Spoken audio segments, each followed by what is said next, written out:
Okay, now we usually associate weathering and mass movement with the forces of nature, but there are examples where it's human-induced, especially in areas where you have lots of mining. In the United States, that's the Appalachian Mountains, where we tend to do a lot of coal mining. And so just got a couple slides with that. So let me show you how that works. It's the same principle, basically, where you are disrupting the slope. You're changing the angle of repose, and usually you do this by what we call scarification and mountaintop removal. In this case, where you get large evacuations and you get unstable mine debris like this. So I believe this is in South Africa or Botswana, but you get these very, very, very deep, you start here and you're gradually excavating this all around here, getting deeper and deeper and deeper. And, for all the other reasons that we've talked about, material starts to move down the slope and it'll collect down here at the bottom. And you can see it some here and some here, throughout here, for example. And often this carries toxic material with it, and it all collects down in these pools of water, which in some cases actually get into the groundwater. And the United States doesn't allow this type of mining anymore because it's so destructive. The other one that we do allow, unfortunately, is what we call mountaintop removal.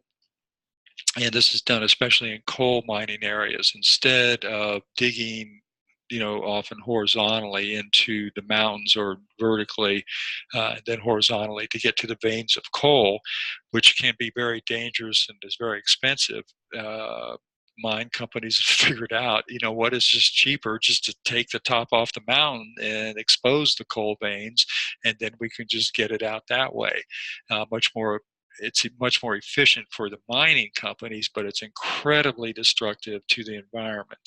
Basically, what you're doing is removing the top of the mountain, so you're destroying that, and then all that debris that you've removed, you have to deposit that somewhere, and usually you're filling up the adjacent valley, so you're disrupting that whole ecosystem as well. Oftentimes, you're artificially, creating dams that stop stream flow and disrupt whole ecosystems that are present in those valleys.